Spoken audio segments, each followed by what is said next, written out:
All right, we're recording. We thank God for everything. Biblical word study. One word at a time, one verse at a time, one chapter at a time until we get it. And we'll get it right before we die. We'll have all the answers right after we die. Anyway, we're doing past couple of weeks. We were off last week. We're doing Tempest and windstorm, storm, and we're going to do a little, we're going to stick with that a little bit more. And we're going to start with this one here. Like I said, 1528. No, where is it? There it is. TWOT 1528. So I throw numbers at you. Everybody here knows what these numbers mean. You know, if you're watching a recording somewhere down the road, if you don't know what TWOT stands for, it's the Theological Word Book of the Old Testament. And we'll give you these numbers here. These are Strong's numbers. And oh man, I gotta sneeze. Right here we got the number 5591 in the Hebrew, and the word is sa'ar, se'ar, and it means whirlwind, tempest, stormy, tempest, storm, whirlwind, tempest, and that's the masculine, feminine, neuter noun. I mean, and comes from the verb, which is sa'ar. And this, you'll see sa'ar is a lot of different sa'ars, and I think I have them here, and they're not all, they don't all mean the same thing. So you'll see the word sa'ar, and it have a totally different meaning. This is whirlwind, tempestuous, storm, rage. And we'll find some good verses here that have to do with this, the whirlwind and things like that. And we'll just start reading this. This is a short one here. This, I think it's kind of short. Anyway, yeah. So you can see there's 1, 2, 3 different words. I got 2 of them up there. So sa'ar means storm. It may reflect an original nominal root, which underlies the Akkadian sarum or windstorm, and of which sa'ar is a biform. If so, se'ara is a feminine derivative, and sa'ar a denominative verb. The root must be differentiated from the homonyms. So you got a lot of homonyms, sa'ar, which means to be acquainted with, and sa'ar, which means to bristle. And I ran into all of them, and they're spelt the same. They just have different meanings. And that's, I guess, that's what you call a homonym, right? And sa'ar denotes a literal storm.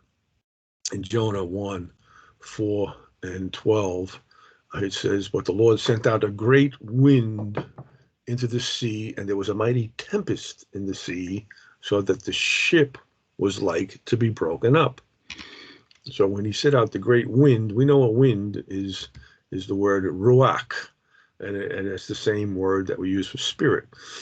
Ruach is the spirit, the wind, the breath. But this tempest is the sa'ar in the sea. And it was like that the ship would be broken up. We'll put it in context and read down to 12 here. Then the mariners were afraid, and they cried every man unto his God, and cast forth the wares that were in the ship into the sea to lighten them.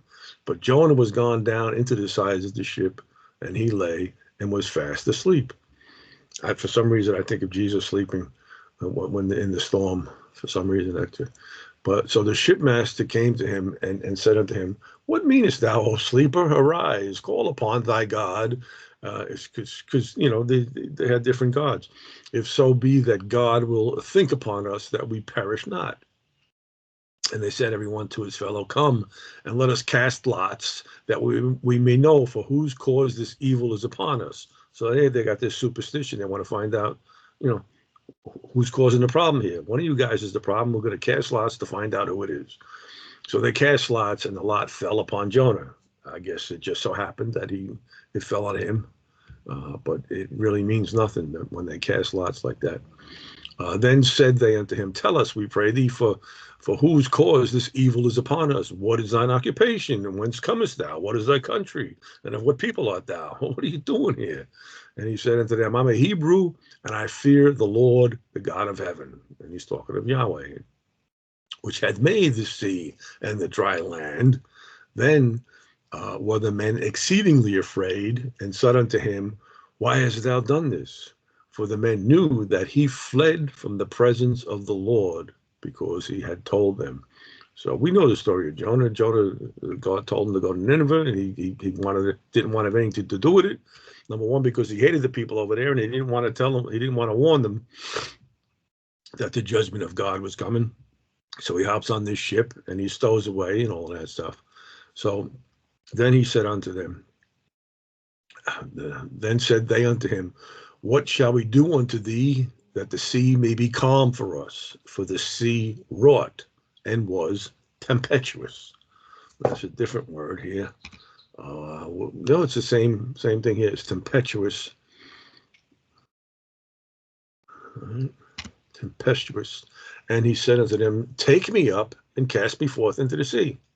You know, he figures his life's over anyway. So shall the sea be calm unto you, for I know that for my sake this great tempest is upon you. Let me just make sure I'm not, yeah, I want to turn that video off. Thank you. All right.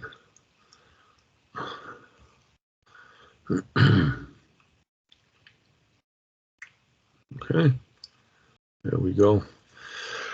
Nevertheless, the men rowed hard to bring it to land, but they could not, for the sea wrought and was tempestuous against them. Wherefore they cried unto the Lord and said, We beseech thee, O Lord, we beseech thee, let us not perish for this man's life, and lay not upon us innocent blood, for thou, O Lord, hast done as it pleased thee. So they took Jonah up, and they cast him forth into the sea, and the sea ceased from her raging. So they're asking forgiveness for killing Jonah, you know. And the word here, oh, that was in 12. Okay, so I went too far, but that's okay. You know, it was tempestuous. So, or describes the Lord's wrath against the lying prophet. Behold, a whirlwind of the Lord is gone forth in fury, even a grievous whirlwind, and it shall fall grievously upon the head of the wicked. And this is Jeremiah 23, and he's talking about the false prophets in this particular chapter. But this whirlwind of the Lord, and we know he sends storms. East wind, we know, is Babylon, and you got the north wind that gives you problems, and the south wind, and it's all talking about nations come against them. In Amos 1:14, he says, But I will kindle a fire in the wall of Rabbah, and it shall devour the places thereof with shouting in the day of battle, with a tempest in the day of the whirlwind.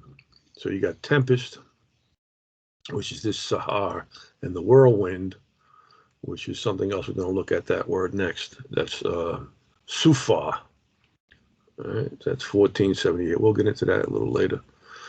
And this Rabbah, I believe that's Ammon. Rabbah. Yeah, Rabbah. That's the children of Ammon. So when you see Rabbah, you know that's Ammon, and it means great. The capital city of the Ammonites, located east of the Jordan. And he's going to kindle a fire in the wall of Rabbah. And especially in the end times, and we're talking about the end times, he says in Jeremiah 25:32, just thus saith the Lord of hosts, behold, evil shall go from nation to nation, and a great whirlwind shall be raised up from the coasts of the earth. And in 30:23, he says, behold, the whirlwind of the Lord goeth forth with a fury, a continuing whirlwind. It shall fall with pain upon the head of the wicked. He's not just talking about the weather here. You know, he's talking about his judgment. And this is all his judgment, the whirlwind, the force of the tempest, you know, the stuff that's happening now with the sunspots and everything like that. This is all his judgment. This is the whirlwind. And the psalmist prays for deliverance from the storms of life in Psalms 55:8. He said, I would hasten my escape from the windy storm and the tempest. The windy storm. Sa'ah. That's another one, 15:26, to rush. One time in the Bible. Storm, rush. It's not the Sa'ar, but it's Sa'ah. Okay, first time I'm seeing that. Okay, so windstorm, used of a literal windstorm. Sometimes it's a symbol of God's judgment. Isaiah 29:6. Thou shalt be visited of the Lord of hosts with thunder, with earthquake, with great noise, with storm and tempest, and the flame of devouring fire. Where we see that now? That was in Egypt when the hail and the fire was running along the ground. Devouring fire, tempest. All right, and the storm is the Sufa. We're going to get into that next. And the thunder, earthquake. This is all his stuff. You know, he can destroy us in a matter of seconds. Just changing the weather. All right, and is used also as a theophany. Theo is God, and a theophany is the visitation of God or something like that. I forget what it's called. Theophany. Sometimes I gotta look these things up. Theophany. Theophany. Why? Theophany. A visible manifestation of a deity. So that's a theophany. I forgot what else I had up there. All right. Physical manifestation of a deity. Then the Lord answered Job out of the whirlwind. So there's your theophany right there. And then answered the Lord unto Job out of the whirlwind. There's a couple of theophanies in Job 38 and Job 40. So it renders more understandable Elijah's translation into heaven in a whirlwind that he was taken up.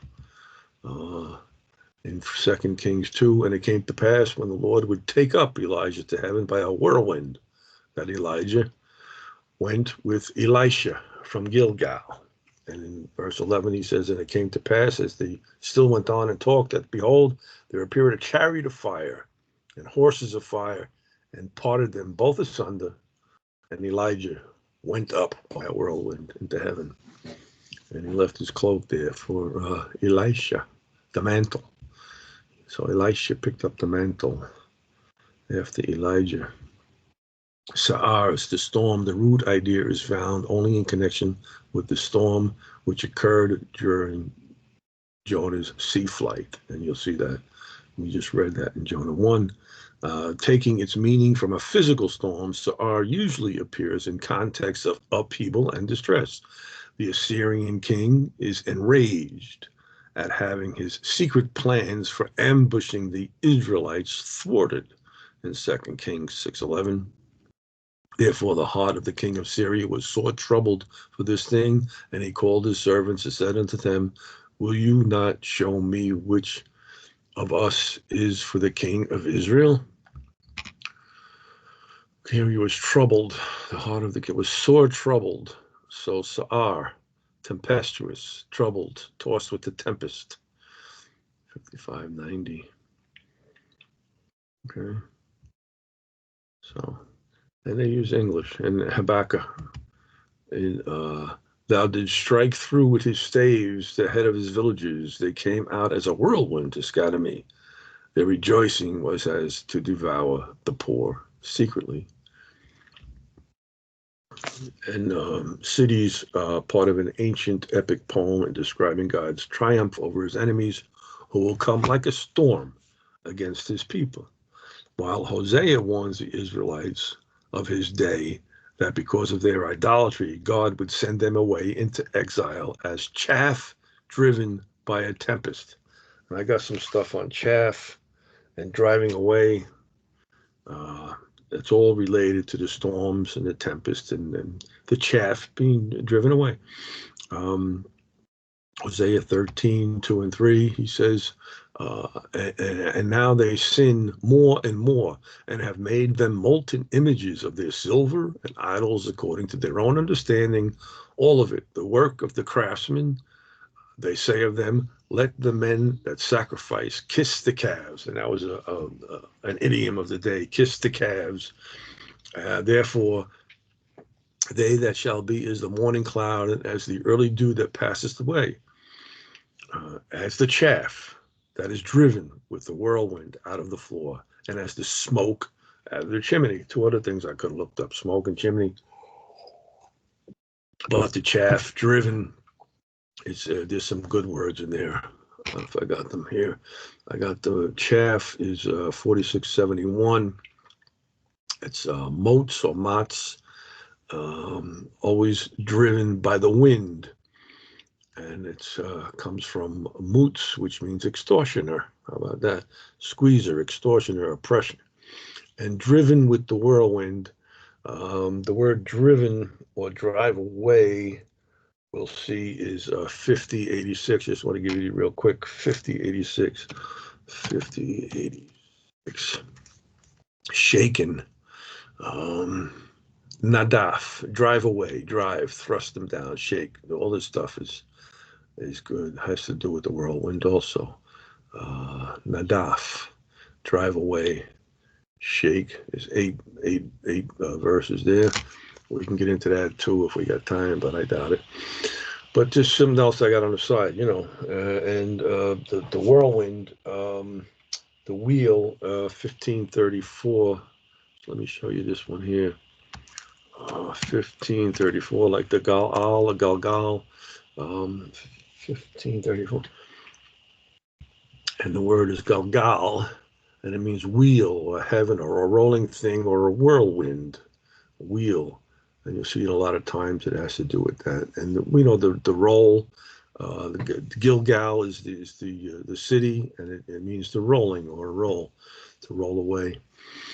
And something else that I got on the side here that we really can't get to today, but that's a good word, Galgal. And it's also in Ecclesiastes, right? The silver cord be loosed, the golden bowl be broken, or the pitcher broken at the fountain. That's us growing old. The wheel broken at the cistern. It's talking about the parts of your body, your organs, given away. You're dying. Chaff driven by the wind. And Zechariah 2, 8, 9, 10, 11, 12, and 13. Okay, for thus saith the Lord of hosts, after the glory hath he sent me unto the nations which spoiled you. For he that toucheth you toucheth the apple of his eye. For behold, I will shake my hand upon them, and they shall be a spoil to the servants, and you shall know that the Lord of hosts has sent me. Sing and rejoice, O daughter of Zion, for lo, I come, and I will dwell in the midst of thee, saith the Lord. And many nations shall be joined to the Lord in that day, and shall be my people, and I will dwell in the midst of thee, and thou shalt know that the Lord of hosts has sent me unto thee. And the Lord shall inherit Judah his portion in the Holy Land, and shall choose Jerusalem again. Be silent, O flesh, before the Lord, for he is raised up out of his holy habitation. And that's a good thing for the future. I'm thinking of looking at the word here. Can't think of the word right now. We'll have to take his word for it that it's in there. And Isaiah 54, 11 to 14. O thou afflicted, tossed with tempest, and not comforted, behold, I will lay thy stones with fair colors, and lay thy fountains with sapphires. And I will make thy windows of agates, and thy gates of carbuncles, and all the borders of pleasant stones. So you got all these good colors and things here. And thy children shall be taught of the Lord, and great shall be the peace of thy children. In righteousness shalt thou be established, thou shalt be far from oppression, for thou shalt not fear, and from terror, for it shall not come near thee. So that's a future time after he basically almost destroys them in a few years from there. Isaiah. It's in the 8th century, so he's talking about Assyria coming in. And it's long before they were destroyed from Babylon, too. So I got to keep these numbers up here. I got to keep that there. So this, the next one here is not this one. It would be number 4. Number 4. 1, 2, 3, 4. And this is 1478. This is, let me give you the numbers here. 14,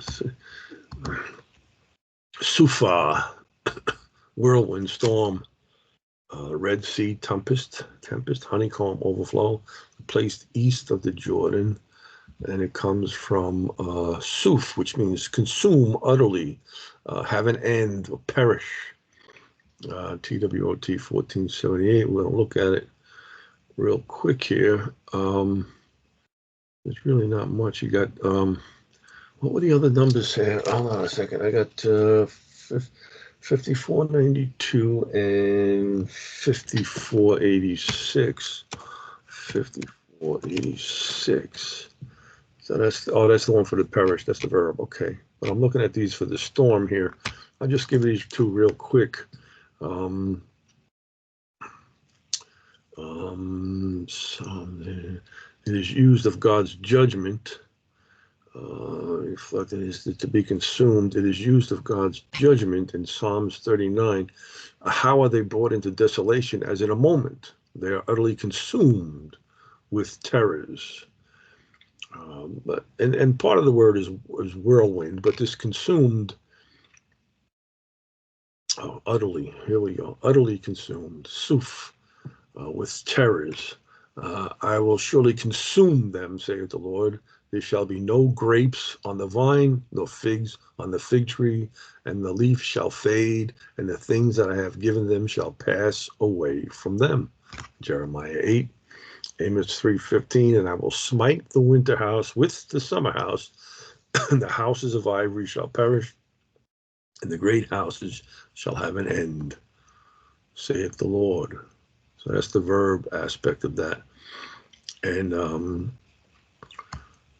but these two verses here, we saw this already.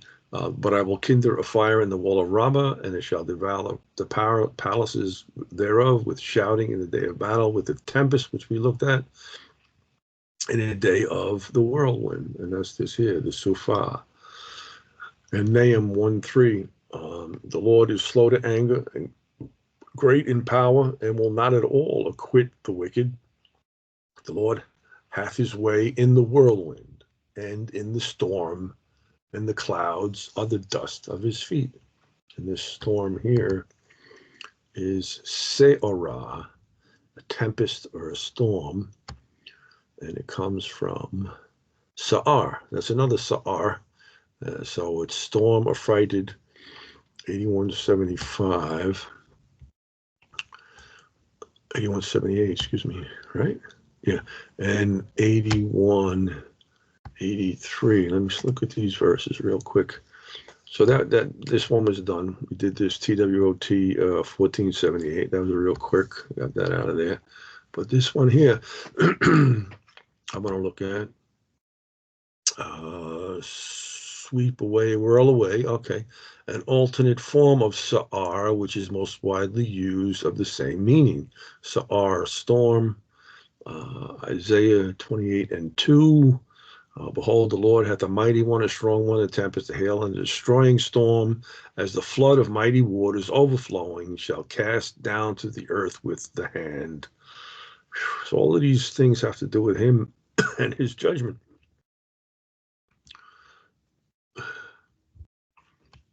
Get this out of here. Job 9:17. For he breaketh me with a tempest, and multiplieth my words without cause. And we just read Nahum 1:3, excuse me. And it's the good word here, tempest. That's what Sa'ar. And I didn't even run across that. There's like 3 or 4 different words that I saw Sa'ar, and this one is new. I don't even have it written down anywhere. And then to be affrighted. They that come after him shall be astonied at his day, and they that went before were affrighted. Behold, the Lord hath a mighty strong one. We read that. All the inhabitants of the isle shall be astonished at thee, and their king shall be sore afraid. They shall be troubled in their countenance. Yea, I will make many people amazed. So you see astonishment here, amazement, and their king shall be horribly afraid for thee. when I shall brandish my sword before them, and they shall tremble at every moment, every man for his own life, in the day of the fall, of thy fall. Ezekiel 28. We'll leave this up here, and we're going to go to 581, and that's number 1 now. It got moved around, so I don't know how that happened. 581, pour forth in floods to flood away. Zerem. Also, it means semen too. So let me look at these words, these verses real quick. In Ezekiel 23:20, we'll put it in context, and we'll back it up a little bit here. Talking about Israel.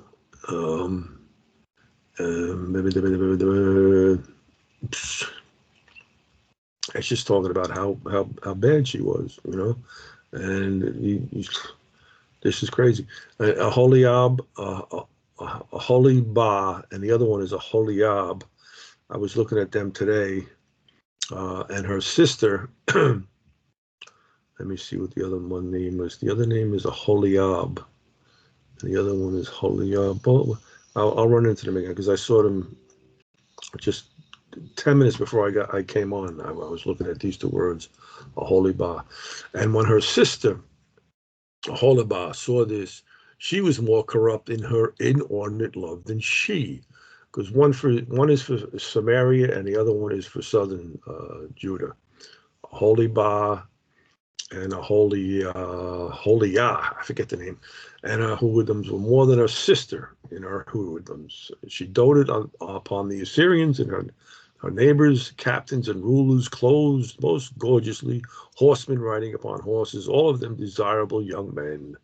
Then I saw that she was defiled, that they took both one way, and that she increased in her whoredoms.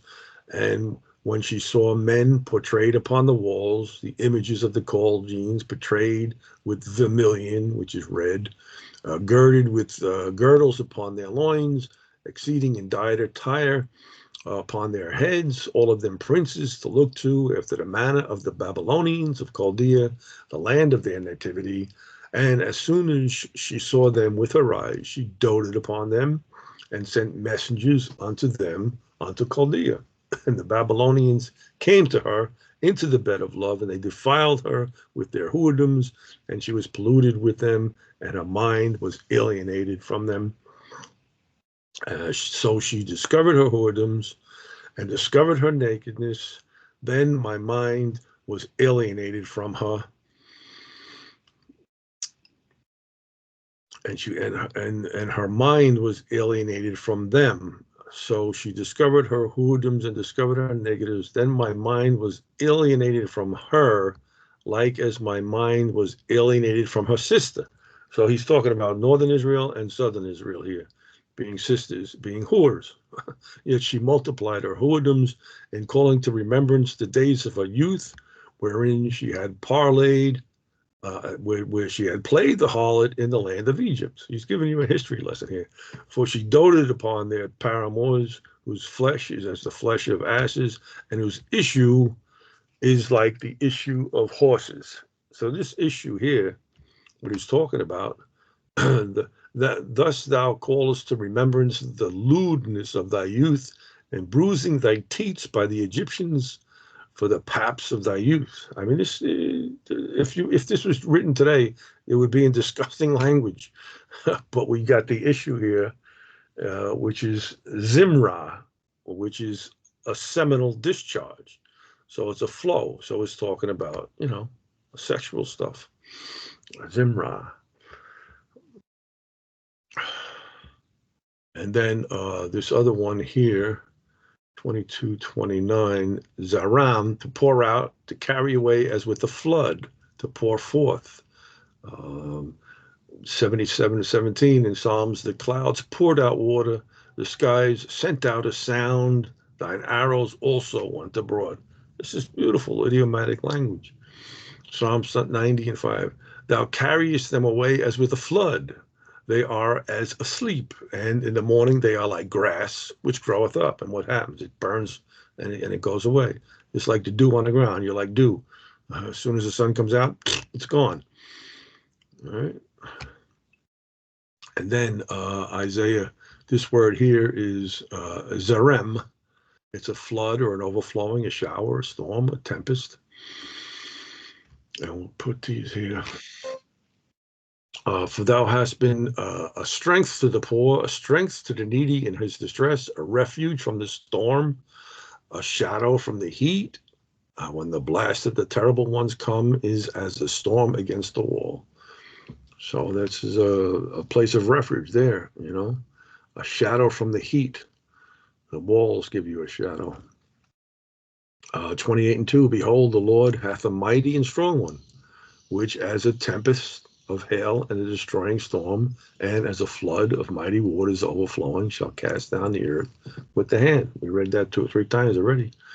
And 30:30, and the Lord shall cause his glorious voice to be heard, and shall show the lighting down of his arm, with the indignation of his anger, and with the flame of a devouring fire, with scattering, tempest, and hailstones. He's angry there. 32:2, a man shall be as a hiding place from the wind, and a covert from the tempest, as rivers of water in a dry place, as the shadow of a great rock in a weary land. So here you got the juxtaposition of 2 different things here. This 32:2 is a good one, and it's the same one as 25:4. Shadow from the heat, right? A shadow of great rock from the heat in a weary land. Then you got Habakkuk 3:10. The mountains saw thee and they trembled. The overflowing of the water passed by. The deep uttered his voice and lifted up his hands on high. We're doing a real quick study on these storm words. They're all good. Tempest, storm, whirlwind. And I got 1, 2, 3. What's the other one? 6. Number 5. 1, 2, 3, 4, 5. This is Sa'ar again. Storm. I think we just read this. 22:75. Yeah, 81. 83. Yeah, we did this. Okay, I'll leave this here. I think we did. Well, we looked at it real quick.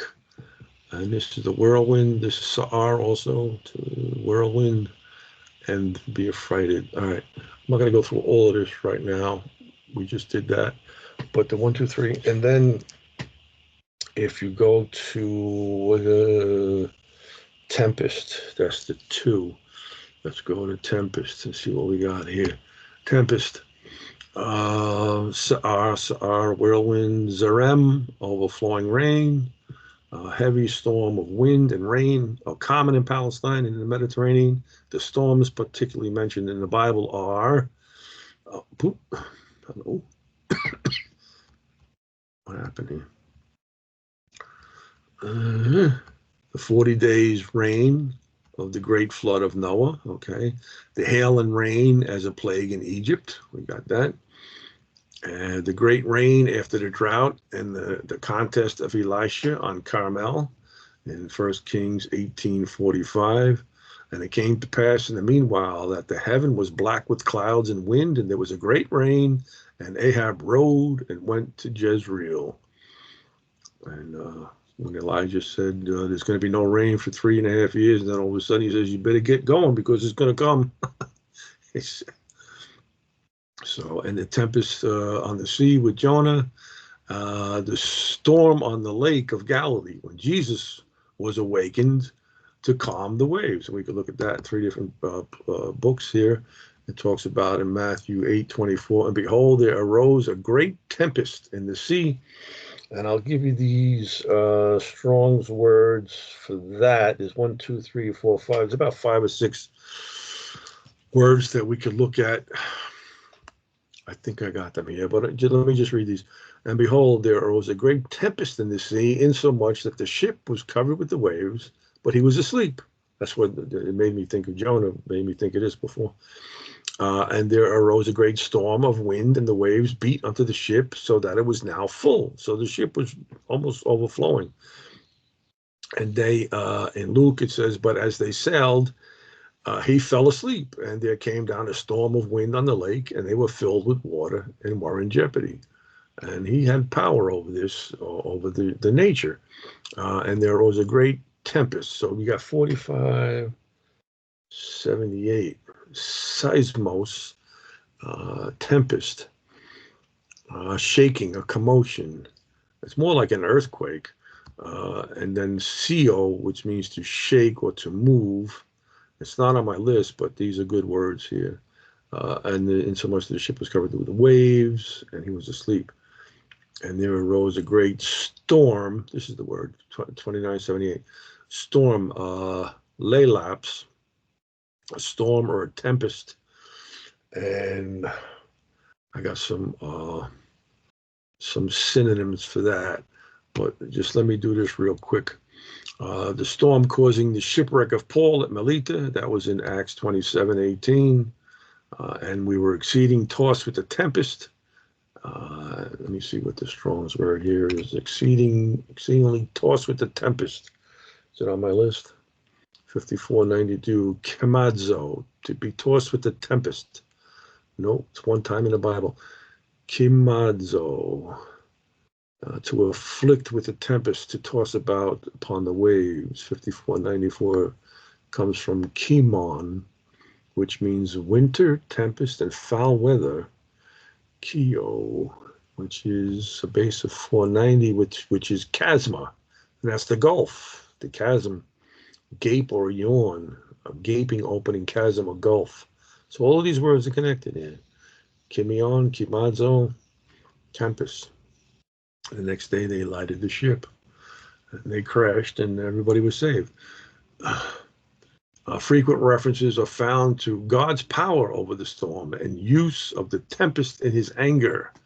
He maketh the storm a calm.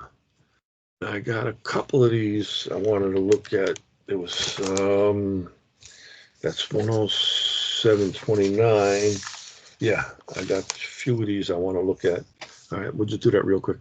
And then he sends the tempest of hail, a destroying storm in Isaiah 28:2, Job 9:17, and 21:18, and Isaiah 30:30. Says, for he breaketh me with the tempest and multiplied my wounds without cause. And 21:18, they are as stubble before the wind and as chaff that the storm carried away. And 30:30 in Isaiah, the Lord shall cause his glorious voice to be heard and shall show the lighting. We read these. All right. Yahweh overwhelms his enemies as with a storm. So she shall be visited of Yahweh of hosts with thunder and with earthquake and great noise and whirlwind and tempest. And that's in Isaiah 29:6. And in Isaiah 25:4 and 4 and 6, he's a refuge from the storm.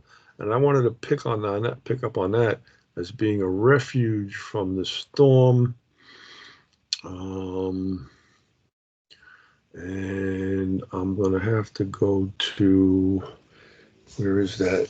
I think it's number 7. Right. 1, 2, 3, 4, 5, 6, 7. Yeah, so the 107.29. Let's put it up here real quick. 107.29. Psalms 107.29. 729. 729. He maketh the storm a calm, so that the waves thereof are still. And then Isaiah 25, no, let's go 4:6. Isaiah 4:6. 4:6. Right? And there shall be a tabernacle for a shadow in the daytime from the heat, and for a place of refuge, and for a covert from storm and rain. And then Isaiah 25:4. But I wanted to see the ones that he has power to do all of this.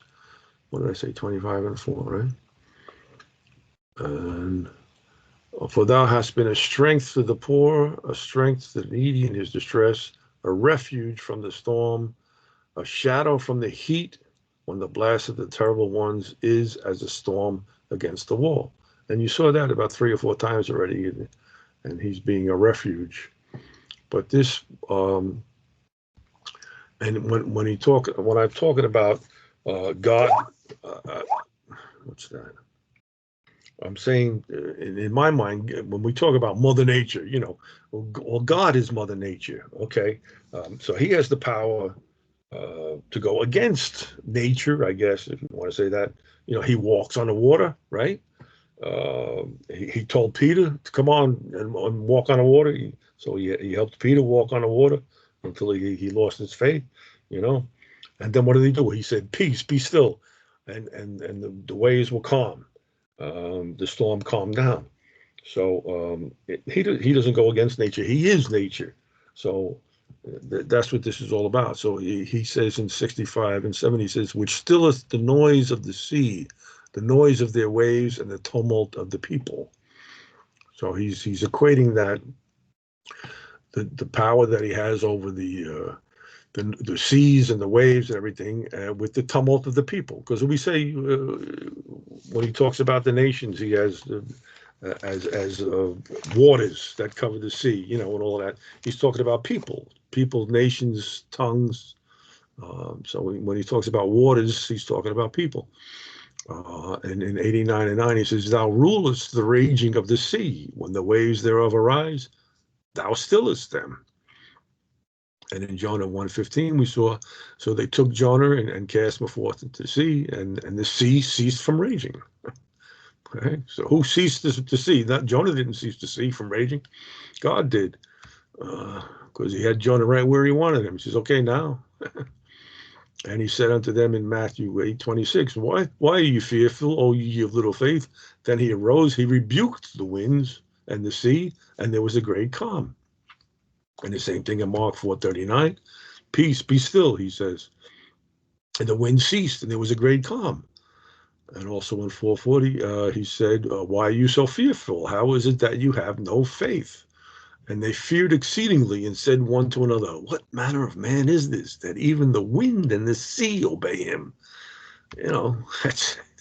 I believe.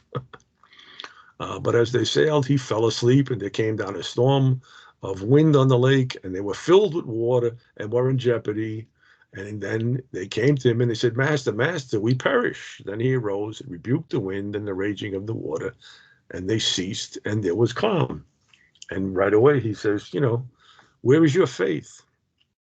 And they, being afraid, wondered, saying one to another, what manner of man is this? He can even calm the seas. He can walk on the water. He can say, peace, be still. And he shall be a sanctuary, but for a stone of stumbling and for a rock of offense to both the houses of Israel, for a gin and for a snare to the inhabitants of Jerusalem. That's again is the same thing. It's a bird trap.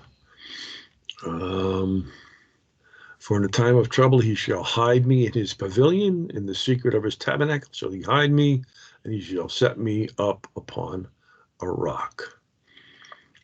It's all about being helped in times of trouble. He that dwelleth in the secret place of the Most High shall abide under the shadow of the Almighty. 91:1. And 121:5, the Lord is thy keeper, the Lord is thy shade upon the right hand. The sun shall not smite thee by day, nor the moon by night. And Proverbs 18:10, the name of the Lord is a strong tower. The righteous runneth into it and is safe. All these verses talking about him helping you when he gives you the shade and the shadow and the fortress. Come on in, he says. I hope set before us. Good verses here. 32:2, we've read that. A man shall be as a hiding place from the wind, a covert from the tempest. That's good. And my people shall dwell in a peaceable habitation, in sure dwellings, in quiet resting places. When it shall hail, coming down on the forest, and the city shall be low in a low place.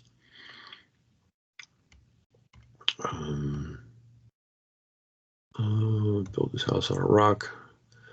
Yeah, okay. Therefore, whosoever heareth these sayings of mine and doeth them, I will liken him unto a wise man, which built his house upon a rock.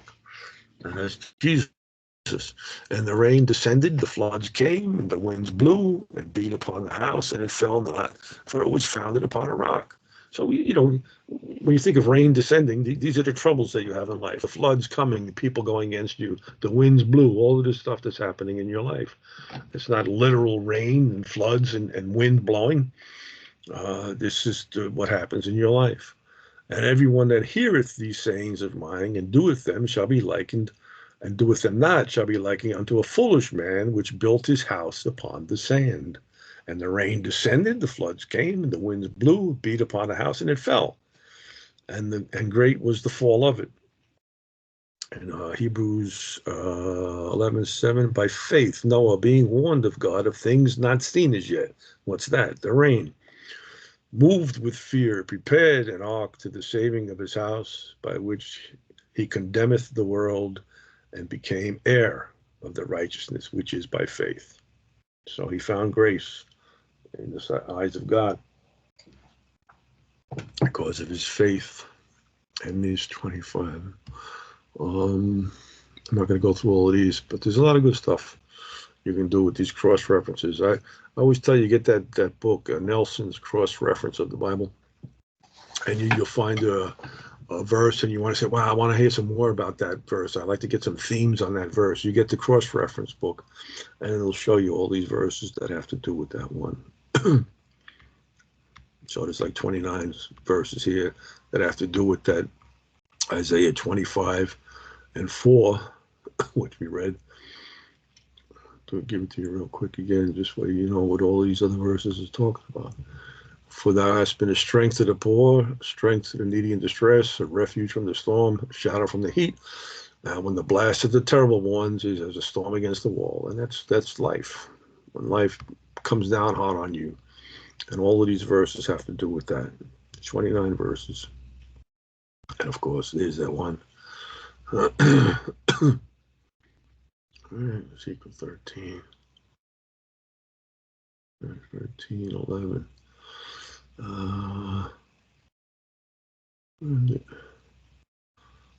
Fell with false smoke. Yeah. All right, yeah, good stuff. And that was 7.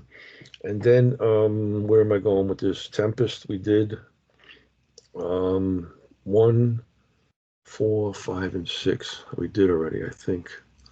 We did 1. Yes. 2. What's this one here? This is Psalms 11:6. The Lord trieth the righteous, but the wicked and him that loveth violence his soul hateth. I don't know why that's there.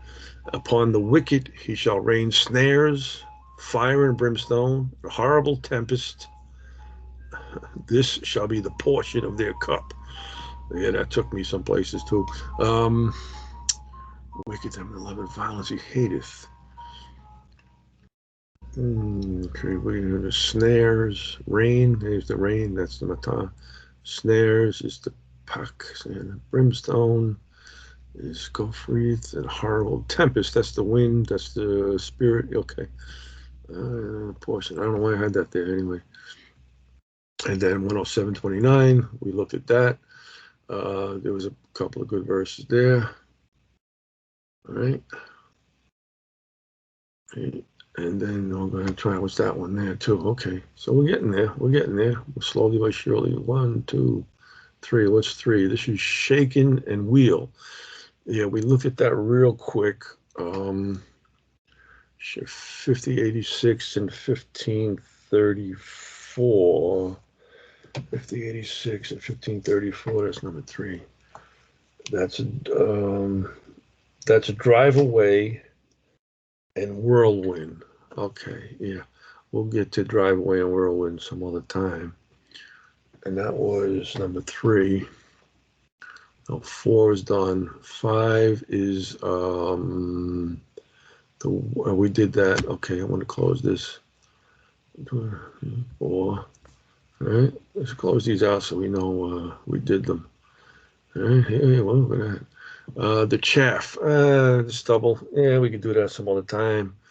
And there's more stuff on Whirlwind. We could really knock this out of the park. We'll get rid of this Whirlwind stuff. Whirlwind destructive, Proverbs 127. When your fear cometh as desolation, and your destruction cometh as a whirlwind, when distress and anguish cometh upon you. We just pull that out of context, but that's what happens. And then from the south of the land of Uz in Job, out of the south cometh the whirlwind, all right, and cold out of the north. Makes sense. In the valley of the Euphrates, Isaiah 21:1, the burden of the desert of the sea, as whirlwinds in the south pass through, so it cometh from the desert, from a terrible land, talking about the whirlwinds. In the land of Canaan, and the Lord shall be seen over them, and his arrow shall go forth as lightning, and the Lord shall blow the trumpet, and shall go with whirlwinds of the south and in the north. And I looked, and behold, the whirlwind came out of the north, a great cloud and a fire enfolding itself, and a brightness was about it, and out of the midst thereof was the color of amber, out of the midst of the fire. And we could talk about that. And we know that the whirlwind coming out of the north. Who's that? Those are people. And he talking about the chariots and the blaze of the wheels, a fire enfolding itself. When the wheels go around and the sun shines on it, you see it glittering. Brightness was about it, and the color of amber. That's what happens when the wheels go round and round. Elijah transported, we read that. God answered Job in the whirlwind, and the Lord answered Job out of the whirlwind. Right? And we got stuff on meteorology. We can't get into all of this. Look at this. Meteorology and celestial phenomena. That's happening today. You're going to see a lot of celestial stuff going on in this planet. Judgment of God, 23:19, Jeremiah. Behold, the whirlwind of the Lord is gone forth in fury, and a grievous whirlwind, and shall fall grievously upon the head of the wicked. In 30:23, we read it already. Behold, the whirlwind of the Lord goeth forth with a fury, a continuing whirlwind, and shall fall with pain upon the head of the wicked. And this isn't a literal storm, this is stuff that's happening. This is the judgments of God. Hosea 8:7, for they have sown the wind, and they shall reap the whirlwind. It had no stalk. The bud shall yield no meal. If so be it yield, the strangers shall follow it up. So you're not going to get anything. But if anything does grow, somebody's going to steal it from you. That's what he's saying. You shall reap the whirlwind. I love that. I remember when that dope said that on the steps of the Supreme Court. Ezekiel 1:4. And I looked, and behold, the whirlwind came out of the north, a great cloud and a fire enfolding itself, and the brightness was about it out of the midst. It's the same thing. Ezekiel 1:4. We just read that. Okay.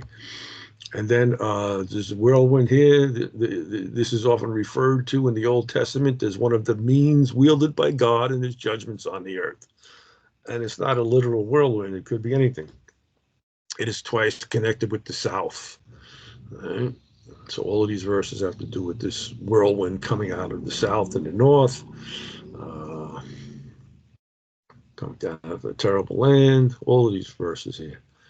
All right, so I'll just put it up there. So if anybody's writing them down, you'll be able to see them, or if you see it on the recording. I don't remember if I hit the record. Yeah, I did. Okay, and whirlwind over here is, forget it. Let me see this here. Out of the south, okay, the whirlwind. He answered Job out of the whirlwind. Most of the scriptural uses are figurative of destruction. He will take them away with the whirlwind. All of these verses here. Psalms 58:9. Before your pots can feel the thorns, He shall take them away as a whirlwind, both living and in his wrath. And that's when you put the thorns on to make the fire. But so before the fire gets even, the water gets even hot, before it comes to a boil. When your fear cometh as desolation, and your destruction cometh as a whirlwind, when distress and anguish come upon you. Whew, all of these verses. As the whirlwind passeth, so is the wicked no more, but the righteous is an everlasting foundation. I wanted to get into some of that stuff too, with the righteousness and the vengeance of God. Maybe we'll save that for another time, but there's some good stuff on that, and it would just be too much to get into right now. Therefore they shall be as the morning cloud. And Daniel 11:40. At the time of the end shall the king of the south push at him, and the king of the north shall come against him like a whirlwind. There you go. With chariots, with horsemen, with many ships, and he shall enter into the countries and shall overflow and pass over. We read that already. Zechariah 7:14. But I scattered them with the whirlwind among the nations whom they knew not. Thus the land was desolate after them, that no man passed through nor returned, for they laid the pleasant land desolate. So he would take them away with a whirlwind of quickness, wheels as a whirlwind, and there's that word wheel, whose arrows are sharp and their bows are bent, their horses' hooves shall be counted like flint, and their wheels like a whirlwind. Let me see if that's the Galal word, Gagal. The wheels as a whirlwind. 1534, that's Galgal, yes. And the whirlwind, we saw that already. Sufa. For behold, the Lord will come with fire, with chariots. We read that. He's come with clouds, chariots, and the whirlwind. Horses are swifter than eagles. Woe unto us, for we are spoiled. Jeremiah 4:13. All right, the anger of God. A whirlwind of the Lord is gone, fury. Jeremiah 23, we read that. The fury of punishment to the wicked. A continuing whirlwind shall fall on the wicked. Jeremiah 30:23. Behold, the whirlwind of the Lord goeth forth with fury. A continuing whirlwind, it shall fall with pain upon the head of the wicked. That's a whirlwind. And God's judgment. So this is the strife, judgment, avenge, revenger. We can't get into this right now, but I got this up here for future study. Righteousness, that goes along with the vengeance and the judging, and that's all good here. And the judgment, yes, Shaphat, okay. And his vengeance, a couple of things on vengeance. I can't get into them tonight. And here, this is the, Greek. Storm, Lilaps, we saw. Okay, storm, tempest. And Hebrews 12:8, for you are not come unto the mount that might be touched, and that burned with fire, nor unto blackness and darkness and tempest. And this word tempest is thuela. Thuela means tempest. It's one time in the Bible. They call that a hapex legomena. And this 2380 comes from this 2380, which means to kill, I think. Yeah, kill, sacrifice, do sacrifice, thuo. So you're not come to that mount. You're not allowed to go there. All right. And then this 417 is anemos,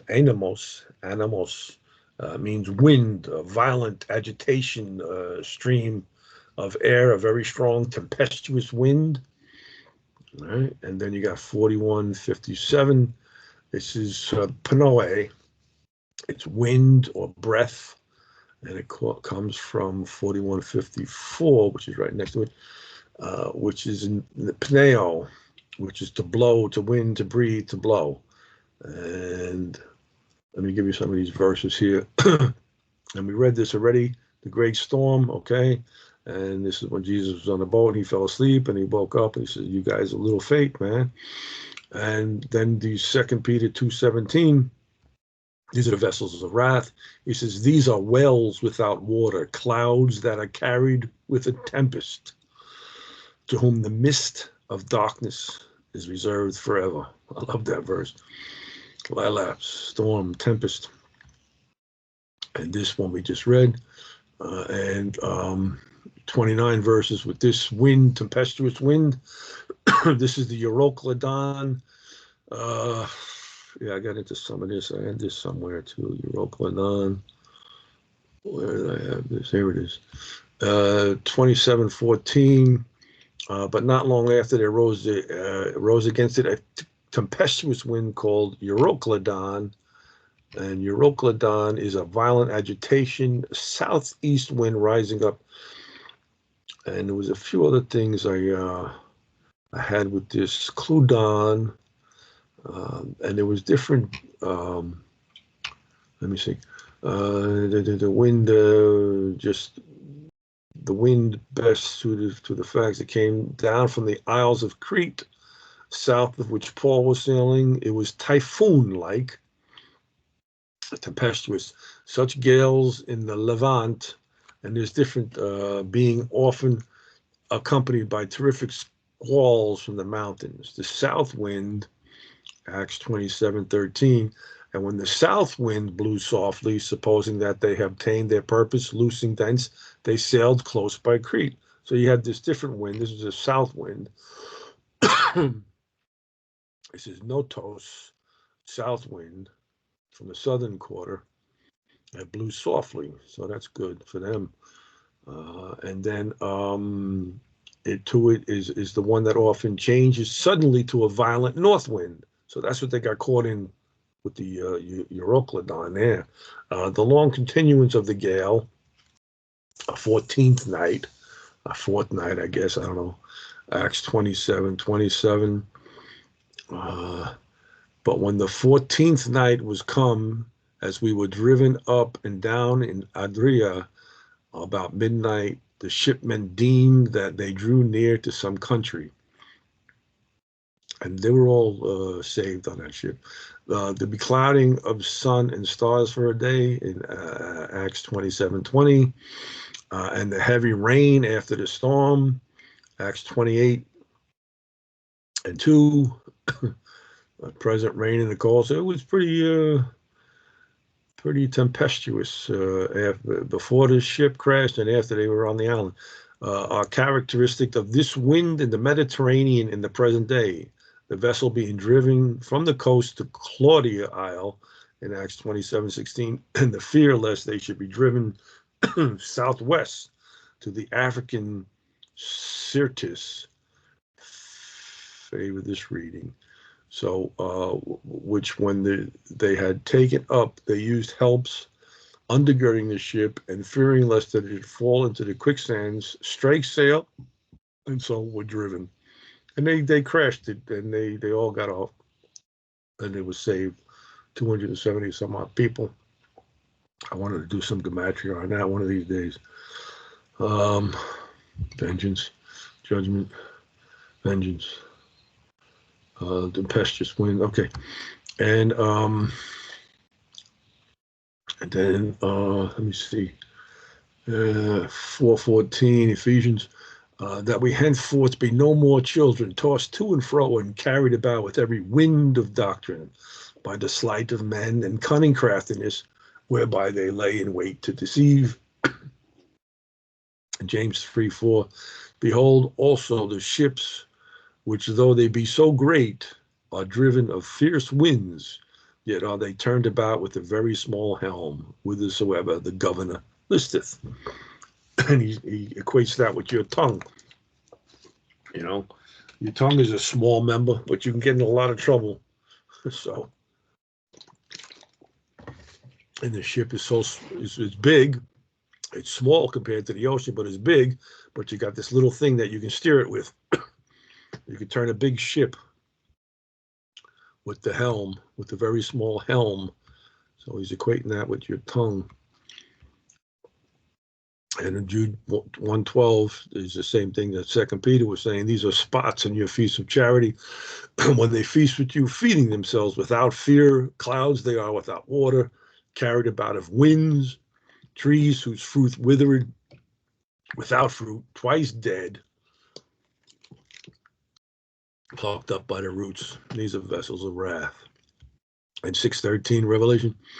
And the stars of heaven fell into the earth, and even as a fig tree casteth her untimely figs when she is shaken of a mighty wind. And 7:1, and after these things I saw 4 angels standing in the 4 corners of the earth, holding the 4 winds of the earth, that the wind should not blow on the earth, nor on the sea, nor on any tree.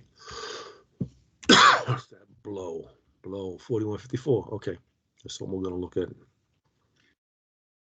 All right. And suddenly there came a sound from heaven as of a rushing mighty wind. All right. And it filled the house where they were sitting. Holy Spirit. Acts 17:25. Neither is worshipped with men's hands as though he needeth anything, seeth he giveth to all life and breath and all things. And we can probably put that word pneuma in here somewhere, because this is panoe, paneo. And pneuma could be in here somewhere, a derivative. I forget what the name for pneuma. All you got to do is look up spirit and you'll find the word. You got ruach in the Old Testament and pneuma in the New Testament for wind, breath. All right, found on a rock. Okay. And Luke 12:55. When you see the south wind blow, you say there will be heat, and it cometh to pass. So you can know the sign of the times here.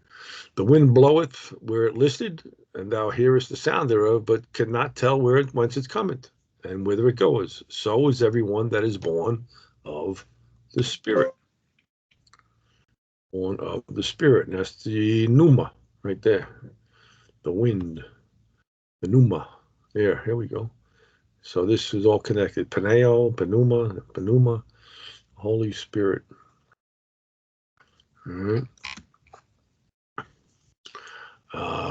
And the sea arose by reason of the great wind that blew. In John 6:18.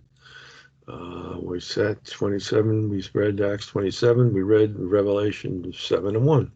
So another one we got to take off here. See, this is the vengeance, revenge, judgment, blank. I'm going to see all blank pages here. Blank. Oh, one more. What's this? The chaff. Can't get into the chaff tonight. Chaff and the stubble, they go together. Man, we did a pretty good job here. Shaking. That could go with the chaff and the stubble. Shaking with the wind and all that. Took the way. Did a good job tonight. Let me tell you. I wanted to get into that other stuff there, but it wasn't to be. Whew, well, we did what we did. Thank God for that. I mean, phew. Man, we ran through that. That was. Let me see if I got anything else in the notes here. Mother Nature, we got that. Go. So the silence still become. Still. Oh, praise, silent, hold still. Oh, what's that one? I didn't get these.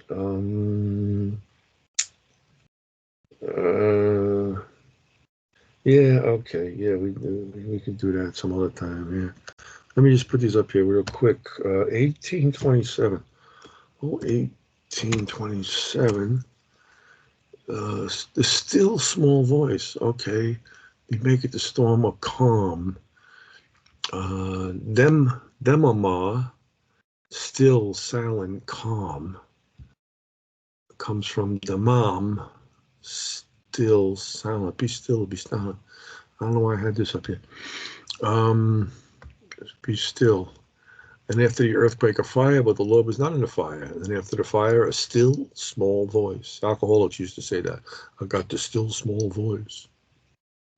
It stood still, but I could not discern the form thereof. The image was before mine eyes. There was silence, and I heard a voice saying, He maketh the storm a calm, so that the waves thereof are still. What's this still here? 28:14. Is that one of the words? Yeah. Let me look this up here. 28:14. So I probably got into this when I was talking about peace, be still. 28:14. Okay, this on the side here. Be still. Take it. Very still. 16 verses. Hold your peace. Hold your peace. Hold your peace. Still. Be not silent. I held my peace. Be still. Keep silence. All right, we can look at those. And then 76:23, real quick. 76:23. Praise. Shabak, right? What's this? Shabak, yeah, praise, still, keep it in, glory, triumph. Soothe, still, stroke. Getting some soothing words here, that's nice. Still, praise, silent. Okay, so those are three that I had in my notebook that I didn't have up here. So that's for another time. I just want to look real quick at this Psalm 65:7. Psalm 65:7. There's another peace, be still thing. Let me see. 65:7.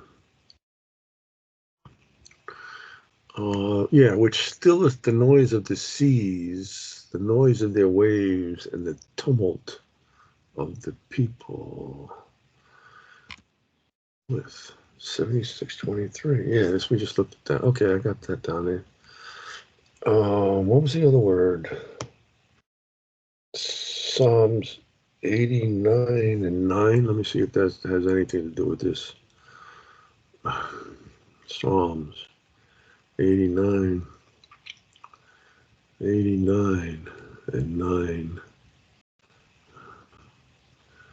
Thou rulest the raging of the sea. When the waves thereof arise, thou stillest them. Wow, okay, that's good.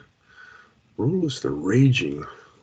So you can do opposite words. Is raging. Geuth.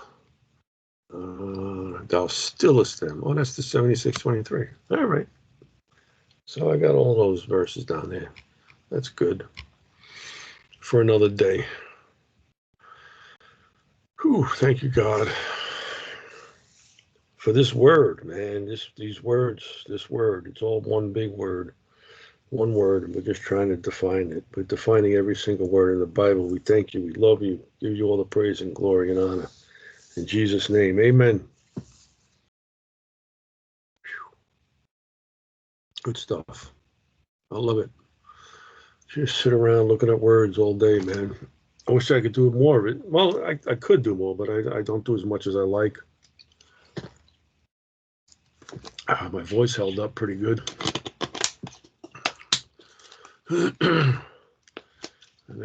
me stop recording. Thank you, God, for everything. Bye-bye.